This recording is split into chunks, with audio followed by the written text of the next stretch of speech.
Good morning and welcome back to City Sowers. Today we're going to do a little walkabout tour of everything that's going on around the property here. All the plant life updates and things like that. So we're going to go ahead and get started probably with the saddest things on the property, and then we'll move on to all the wonderful exciting things. So here are the calendula that were taking up massive amounts of space in the vegetable garden. I had to make a decision on what I was going to do because it was taking up so much space, and I felt that that was kind of wasting the space. And I didn't realize just how big each plant was. I thought that there were more. But I pulled them out, got them transplanted, and they're looking sad. See, the blossoms are standing back up. There's a little bit more rigidness back in the stems, so I have hopes that these are going to pull through. It's just that they look a little dramatic and sad right now, but I think that they'll recover. And then I also have some Alaska red shades nasturtium that was growing in one of my containers that I wanted to use for squash, and they were taking up all of the space, so I said, well, let's just transplant them and see how they do. This one is a little bigger, so it's a little sadder, but I think it'll recover. This little one is doing just great. It's like, okay, I'll grow here. So we'll see about the big one. Now onward to the kids' garden.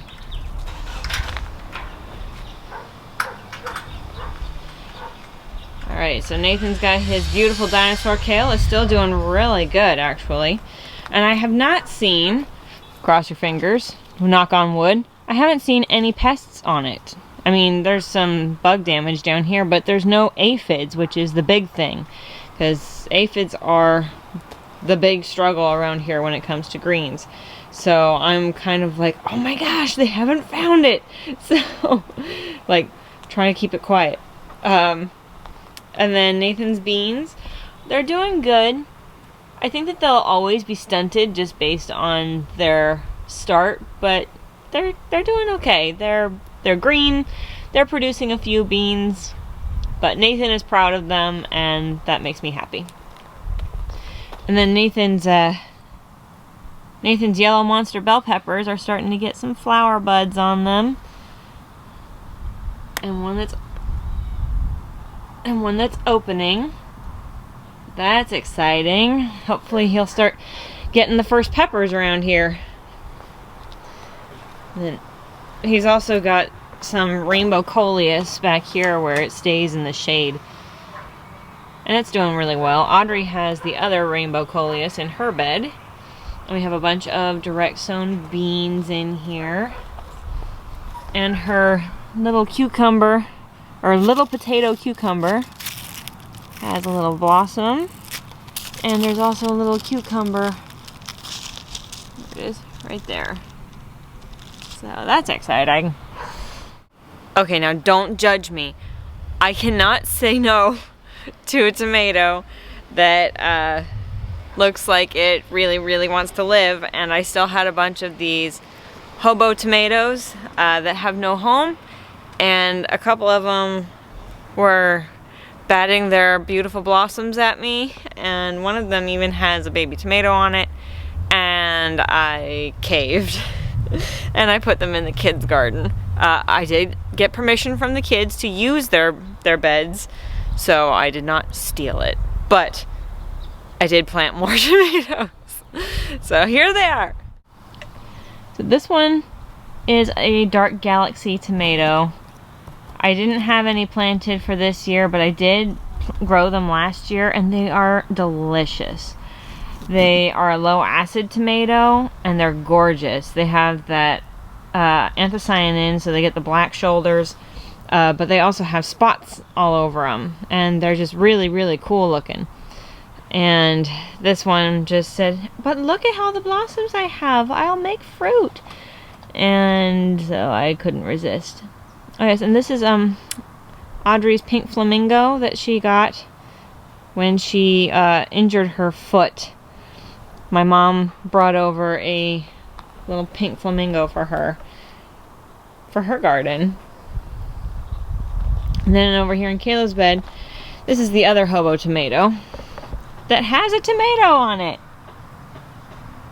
So this one is the pink Berkeley tie-dye tomato. And it really wanted to live, so I transplanted it in here because I didn't want to watch it die. So I'm a sucker. But the rest of the bed here is a bunch of beans, bunch of bush beans. There's 5 different varieties in here.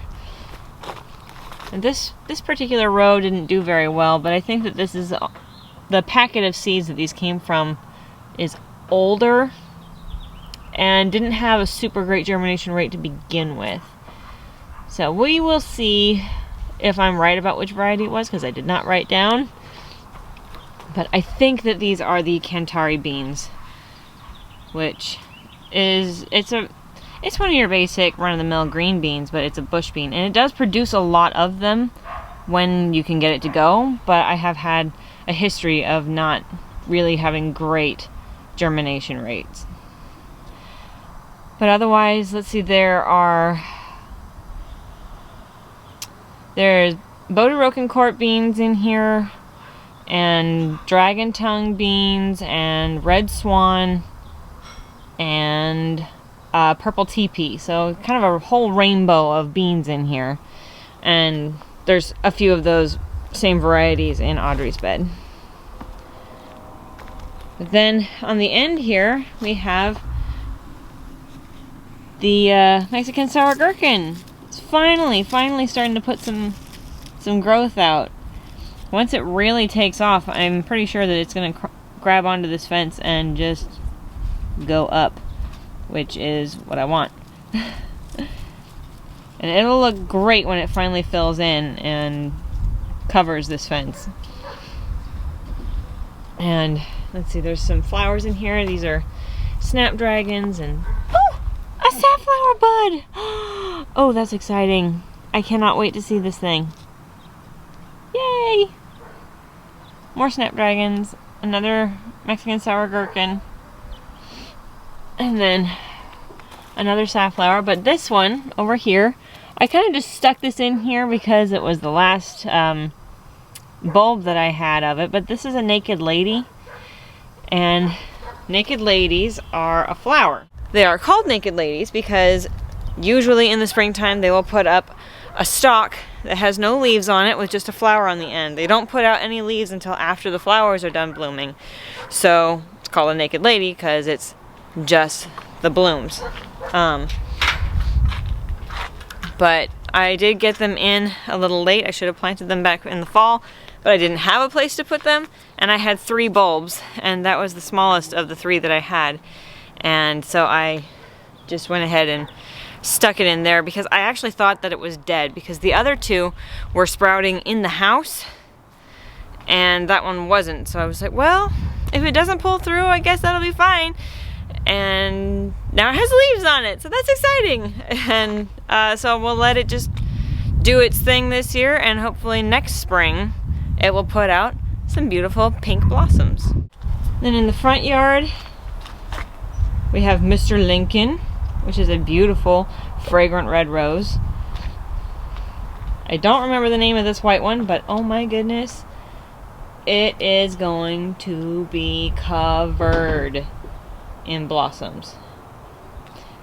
So that's really exciting because I love having this thing just be carpeted with flowers. This rose, every year I shake my fist at it and threaten to pull it out because every year it struggles with powdery mildew, which it already is getting on the leaves here. So I've got to come out and treat this. But it does make beautiful big yellow blossoms. But this is a very hybridized tea rose. And so it's like every year I'm going to pull it out. I'm going to rip that thing out and just transplant one of the other roses into its spot. And every year I don't do it because I just have a weakness for a plant that really wants to live. And it wants to live. It just struggles every year to do so. I mean, look at the aphid load on it. What do you do with that? That's a lot of aphids. I mean, I know what to do with it. It's just, I don't see this kind of aphid load on any other roses. I mean, there are some on the roses, but that just seems excessive. Anyway. And then this one back here is one of my favorites. I love this rose. Now, I have no idea what it's called. I've had it long enough that I don't remember the name. But it just reminds me so much of like a frilly Spanish dancer's skirts. Just, oh, it's so pretty. And I love the way that the color morphs throughout the lifetime of the bud. See, this is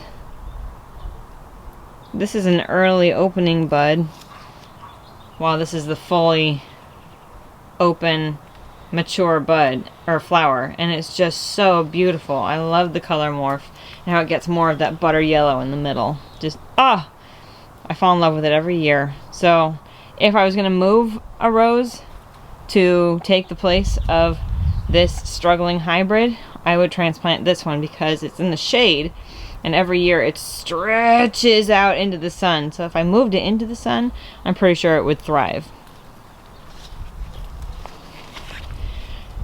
And the last rose that I have out front that we really care about, I mean, there's another one back there, but I don't know, I'm not sold on it. Every year is just kind of eh.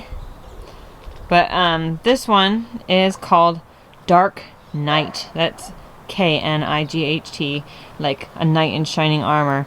And this is a very, very dark red rose. And it's not nearly as fragrant, but I just love the blossoms on it. Ooh, look, there's one hiding.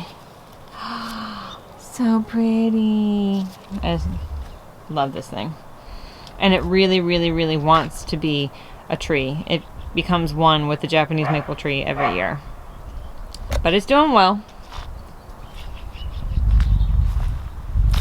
And then my massive lavender bushes. I aggressively hack them back off of the concrete every year, and every year they grow back. Angrily grow back. Okay, moving on over here into the fruit tree mound. This planter is doing really, really well. These are the pink mix dianthus that Audrey planted. They're taking off. This is a strawberry blonde calendula that has a bud in the middle, and it's taking off.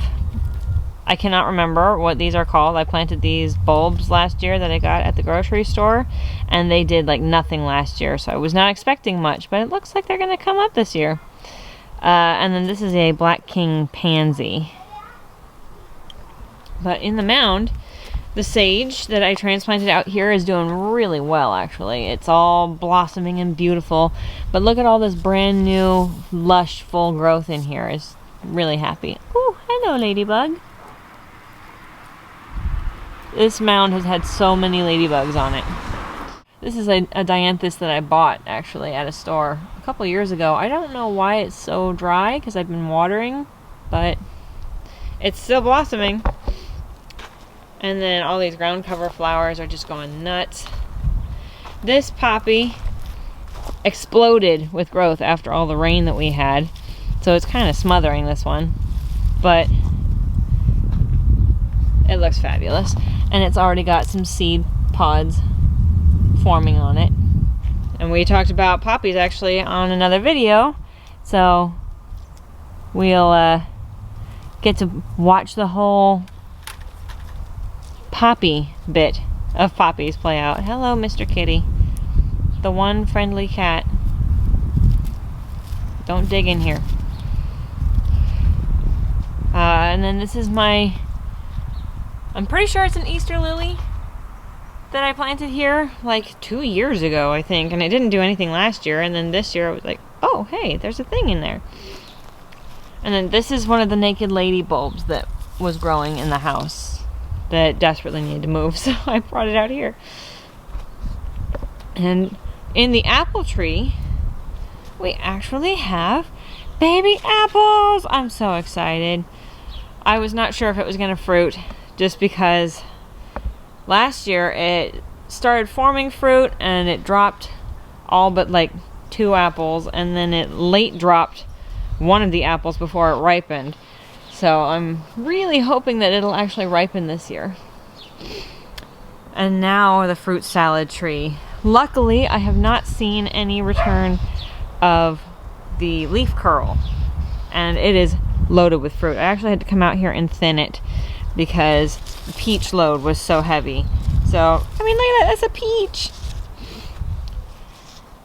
And more peaches. And more peaches. I am so excited. I have not had a peach yet off of this tree. No! That's leaf curl. No! Come off. Don't touch anything.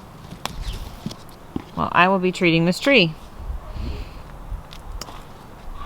How terrible! Terrible! No! So I will be coming out with my copper spray. Anyway, okay. Use my not infected hand. And you can see there's some nectarines in here. Oh man. You can see a bunch of little spots of leaf curl. No! So I'm going to treat this tree. Anyway. So more peaches over here. And this branch is apricots.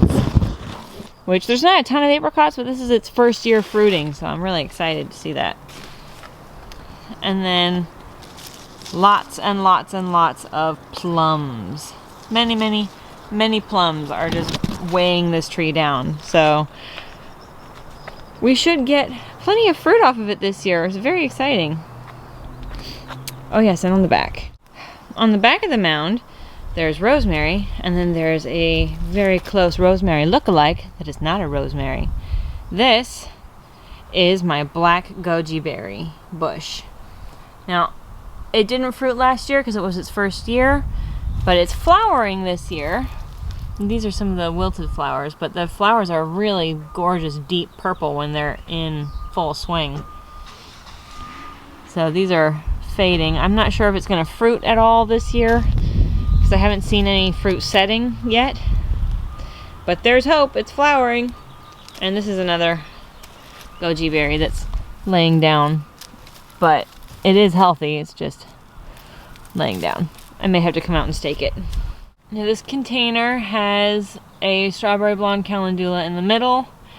That is some mint that I actually transplanted from another container that the container broke. So I just moved it in here. I don't mind if it takes over.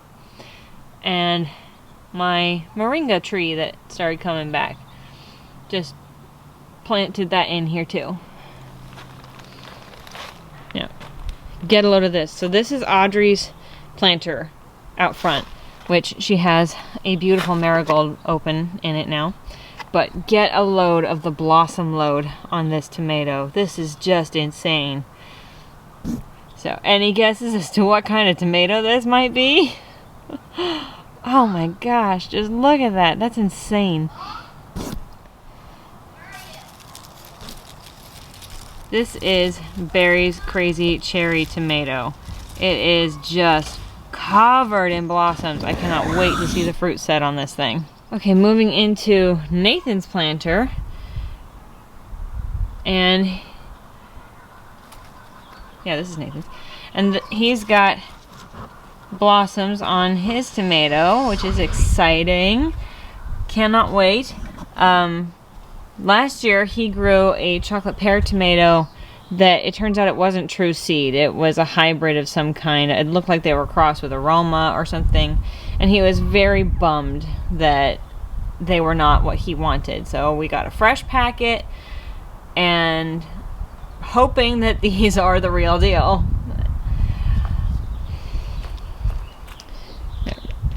Caleb's planter is full of forget-me-nots that came back from last year. Oh, and a ladybug. Lots of ladybugs out here. And his tomato, this is a blue cream berry, is also blossoming. So, set fruit, set fruit, set fruit. We'll see if that happens. Oh, and I forgot to talk about Paul Robeson. This is Caleb's Paul Robeson tomato plant. It's putting out some nice sized blossoms, but on the other side, my goodness, it's got a massive blossom. right here. Let's see, there you are. That's just huge. And it doesn't look like it's split. It might be a little funky, but I think that it's going to be a nice looking tomato. So he's very excited. I can't get over these beautiful seed wings on the Japanese maple. They are just so vibrant and beautiful. It's just covered in them. This green tree has all this red sprinkled throughout, and that's all the seeds. It's just super cool. So beautiful. Now we move on into my tote planters. This one has red curry squash in it, which I saw a snail. See that? Here's some snail slime here. So I was like, no! And ran out here and put some snail bait down because I do not want them to eat. This is where I had my zucchini. I had a Costata romanesca plant in here, and they munched it from the stem. Like, there was a whole plant with just the stem munched, so it killed it. And I was just, ah! So I do not want another incident with slugs. This container has yellow scallop squash and lemon squash, which I have the pods here because I don't have labels. And they're doing really well. See, this one's starting to get a lot of male flower buds all over it. I don't think I see any female yet, but it's doing well. That's an awful lot of snail slime right over the bait, so I'm hoping that it ate some of the bait and went somewhere to die a horrible slow death. But in this bed I have the reboots of the Costata romanesca squash, and they're starting to come up. So I'm hoping that the slugs and the snails leave them alone and don't kill them. Okay, moving into the backyard, this is the strip that I have next to the patio. And this is all okra and a volunteer nasturtium. I lost one okra officially. I'm definitely going to lose another 2, I think. So I've direct seeded some in here. I'm not sure why they're dying because I know that they're not underwatered. They're not overwatered. I'm not sure what's going on. But most of the plants are doing okay. See, back on the other side, there's the spot where that one died. And a couple sad ones. And then this planter has a lot of volunteer nasturtium. Oh, that's interesting. I don't think I've seen that before. And then this is the Thai double butterfly pea that is finally putting out new growth. It's got a little bit of sunburning, but I think it'll recover. And then this planter, success! Finally! These are red Malabar spinach that came up. It took forever. These take a long time to germinate, but they finally did, and I'm super excited. I can't wait to see this thing because I know from pictures that it is gorgeous, and I'm really, really wanting it to cover this whole trellis and just be beautiful. And then this this is the nasturtium that is growing in the concrete. I could not bring myself to pulling it out because it wants so desperately to live. So I'm letting it live. And it's doing great. This is David's 6-foot unicycle that is sitting on my patio now. It was sitting in the shed. He actually took it out and rode it a little bit a few days ago to show the kids that yes, he can still do it. So, you know, when you get a little bit older and you realize, oh, the things that I used to do when I was a teenager are a lot harder to do in my 30s, because it's been like 16 years since he rode on a unicycle. And so he had his unicycles out and was trying to show them off to the kids. And he was like, oh my gosh, the 6-foot unicycle is a lot harder to get on than it was when I was a kid. It's like, well, yeah, honey. But we had a lot of fun. No one got hurt except for David's phone, which he broke the screen on his phone when he was jumping on his little unicycle. I'm not sure how I feel about that, if it's like a serves you right moment or if it's a, oh, I'm so sorry. A little bit of both maybe. Anyway. Now the strawberry tower is doing fantastic. Like, I mean, look at that. Berries! Woohoo! Now we did lose a few plants here and there, but on the whole, the planter is doing really well. And I think I really expected to lose a few plants. Because, I mean, it's a big shock to be transplanted anyway. So I didn't expect 100% survival rate. But overall, this is doing really well. Then over here I have another rose that I have put in a container for a long time and was never good about watering it because it was only when I remembered to do it because I was so focused on the food stuff. But this year David put a drip into it. So this year it is gorgeous and blooming and happy. Like, I think this is the biggest I've seen these blooms. Because it would bloom, but they would be smaller. And, oh, it's just, I love this rose. I am a sucker for variegated flowers. And these things just personify variegated. They are so beautiful. I love them. Oh, man, look at that. That is just, oh. My heart sings when this thing blooms. And then it's also got some volunteer borage that came up in it from the stuff that was growing in the planter next door. But hey, it's got a bunch of white. I'm really excited because a lot of the volunteer stuff that I had been pulling out has been blue. And see, it's got blue and white in here. But it's doing really well and I'm really excited because I can save more white seeds to share with other people. Now the peppers in these containers are not doing as well as I would like. And it looks like, oh wow, stinking slugs and snails. They are just killing me this year. They ate the end off of this. I don't know, it might recover with some secondary branches, but oh my gosh. Those things destroy my happiness. See, I've only got one pepper now surviving in here. Now, this tote used to have my lettuce in it, and the lettuce was bolting, and it was done. So I just direct seeded a couple more varieties of bush squash in here. So we'll see if those come up.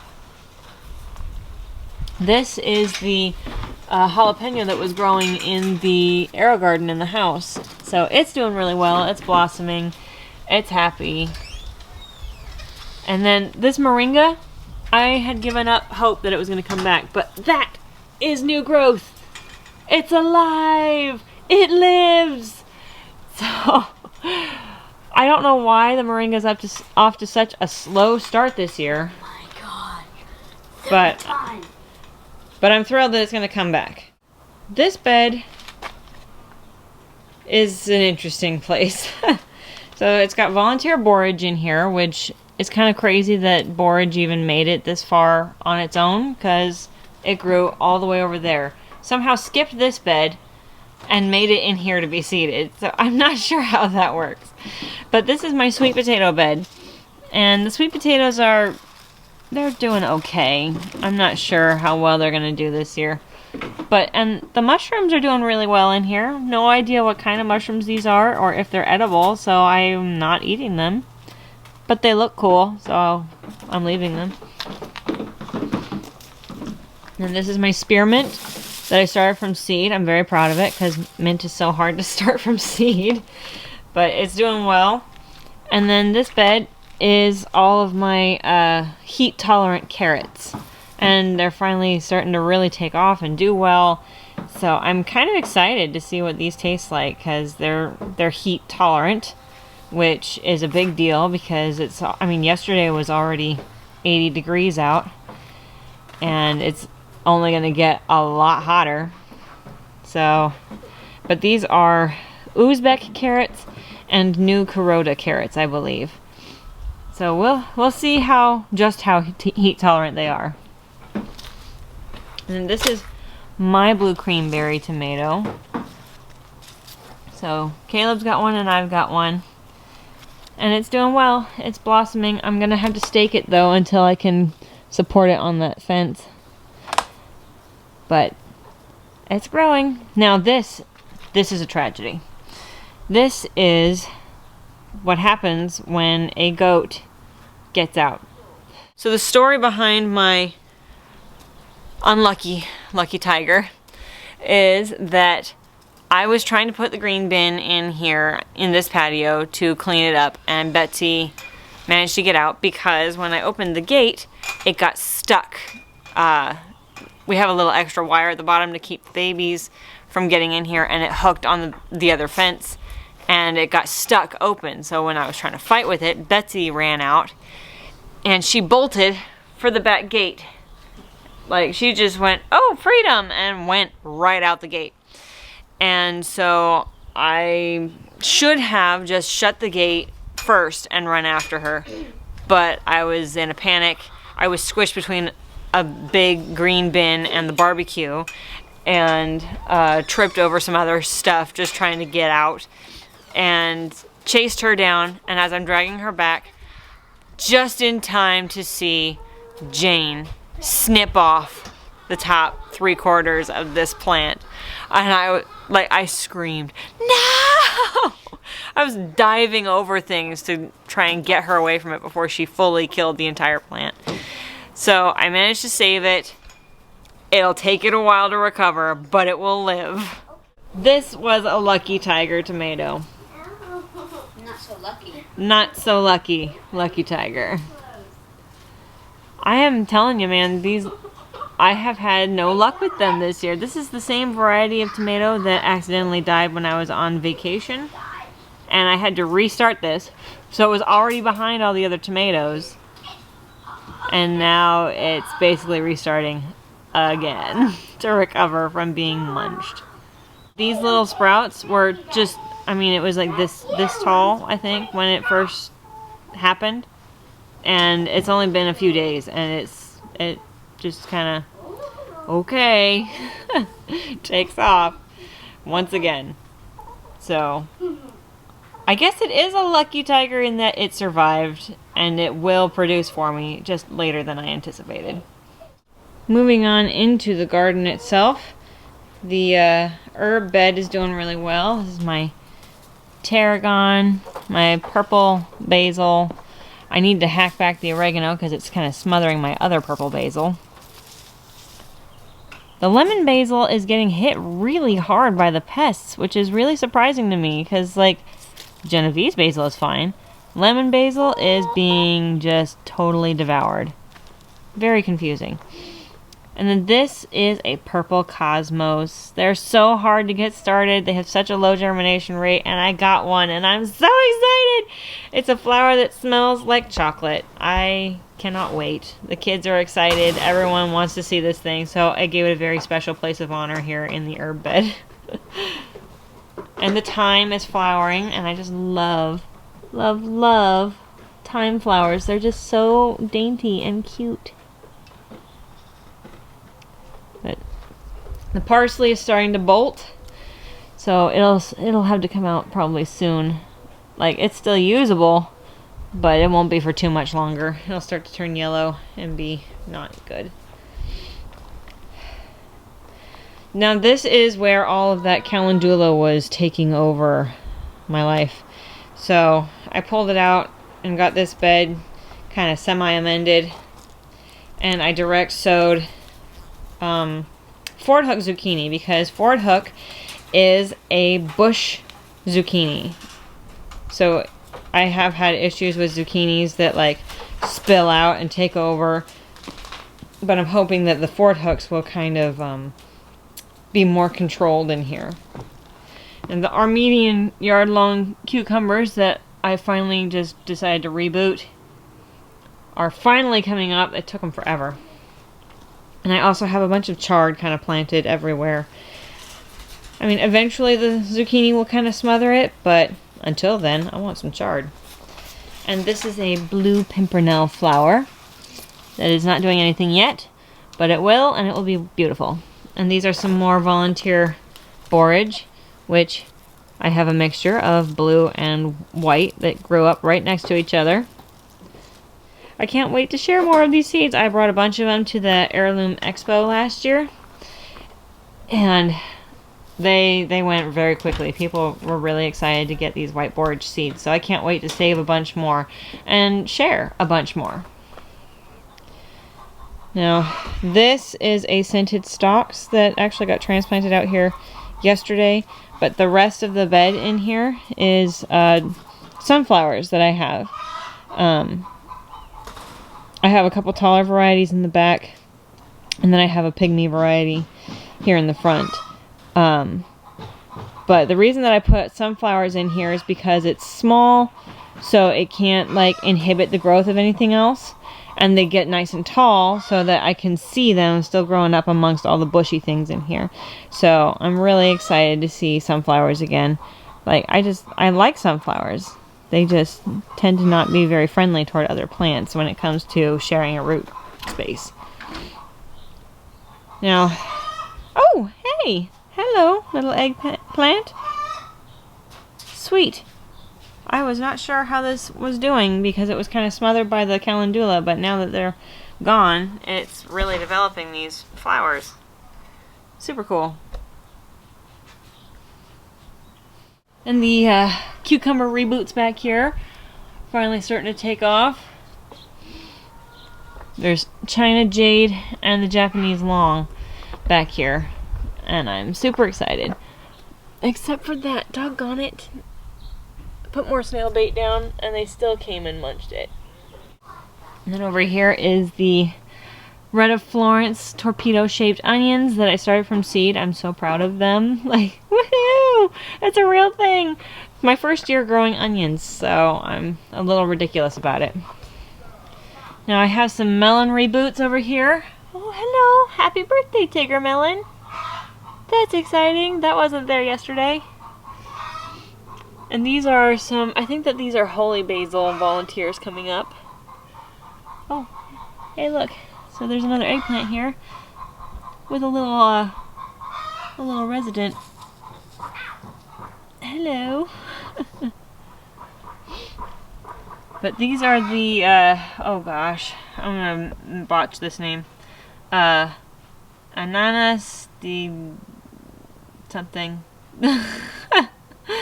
Anyway, it's got a very French name that it was grown by Thomas Jefferson. That's the big deal. I call it the Jefferson melon. I have read that they are delicious, so I will find out if they really are and let you guys know. And this is a Kajari melon reboot again. Now this watermelon. This is the Kahu watermelon. I am not sure that it is going to pull through. It is trying though. But it had a really heavy bug load. I sprayed it with some neem oil, but I don't know if that's enough. It just looks really sad. If it doesn't pull through, I'll just start it again, but I will direct seed it because I'm just not having luck with melon transplants this year.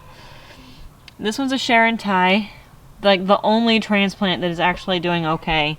You can see where it's got some yellowing from the leaves that it had, but these are fresh, new growth, and they're nice deep green.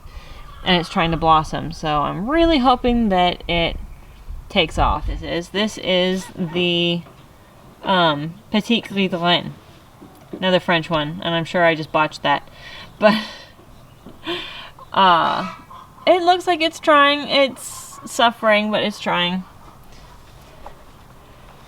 Now, this makes me excited. This is one of the Timbalo melon pears. Now these things were just tiny, like puny when I put them in because they're so slow to get going. And I was like, well, they got to get in because it's now or never. And it's blossoming. They're tiny, tiny blossoms. I mean, just teensy. But it's blossoming. And I'm so excited. It's something new. It's something exotic. I've never even really heard of them until I was at Baker Creek, and they're just really cool looking, and they're taking off. But the big deal about these is that they require a long growing season, which I have.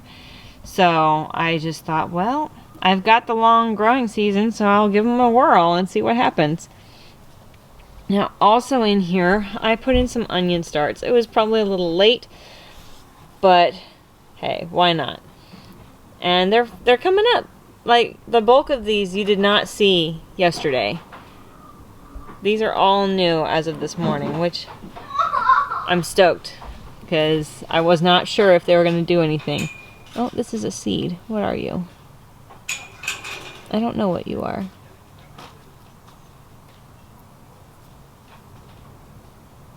That might be a zinnia. I could be wrong. What's a zinnia? A flower. Now we'll kind of go around the outside and then we'll move back into the inside of the garden. Now this is my hot peppers. Ooh, hello. This is my mystery pepper that is supposed to be a jigsaw pepper according to the label that was on the plant, but I don't think it is because it looks nothing like the jigsaw pepper. Now, this is the plant that looks very similar to the corbaci peppers. So I'm thinking maybe it was just mislabeled, but we'll just have to wait and see when that little thing right there blossoms and starts to produce a pepper. And then this is my very stunted, very small Sugar Rush peach pepper, but it is alive. So it's the only one that came up, otherwise I would have done a different one. And then this is my lemon spice jalapeno. No blossoms yet, but it's looking good. This is the actual jigsaw pepper. See, it's got all the purple on it, and the leaf shape is just, it's just different. Because see, this one has got these big, slightly curled leaves, and this one does not. So, but I'm really excited about this thing because it's supposed to make really pretty purple blossoms, and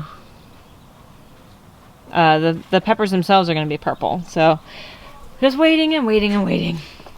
The Black Hungarian, I'm not sure if it's going to pull through. It's just looking sad. Like, it's alive, but it just doesn't look like it's really doing much.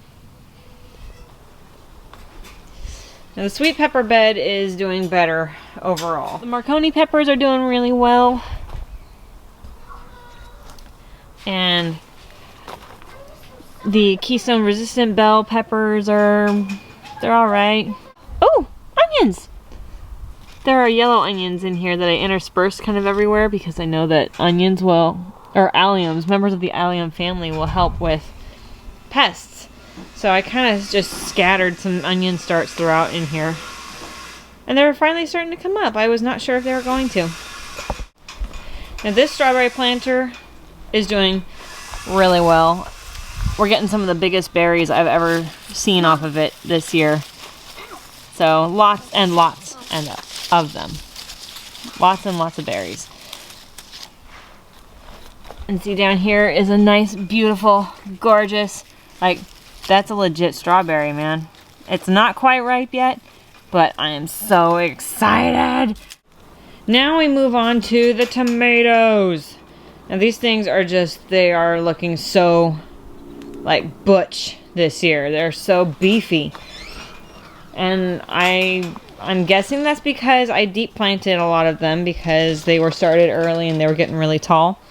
But I also did the cracked egg in each hole trick, and they are just massive this year before they even start blossoming.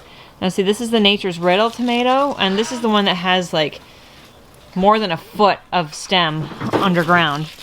And you can see where it's coming out of the ground, it is just beefy. Like, it is so big. I'm so thrilled that we're having so much success with these tomato plants. They're just, oh.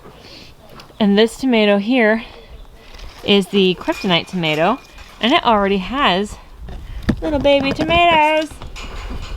And they're already getting those nice, beautiful black shoulders from where the sun is hitting them.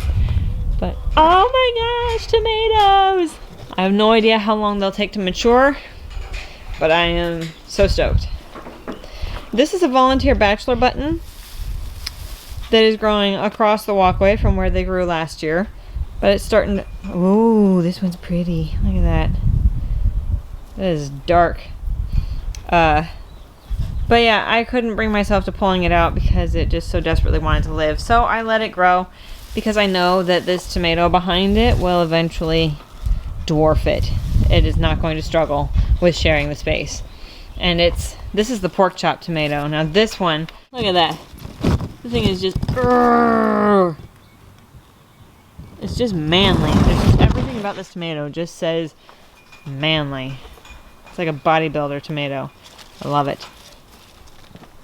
And then this one over here is Dr. White. And it's starting to blossom. My in-laws actually tried to grow one of these last year, and they had a big, beautiful plant, but produced 0 fruit for them. So I'm a little nervous about it, but it's producing blossoms, so we'll just have to wait and see. I'm not sure why theirs didn't set any fruit last year, because they had other tomatoes in their yard. Just that one did not set anything, so we'll wait and see.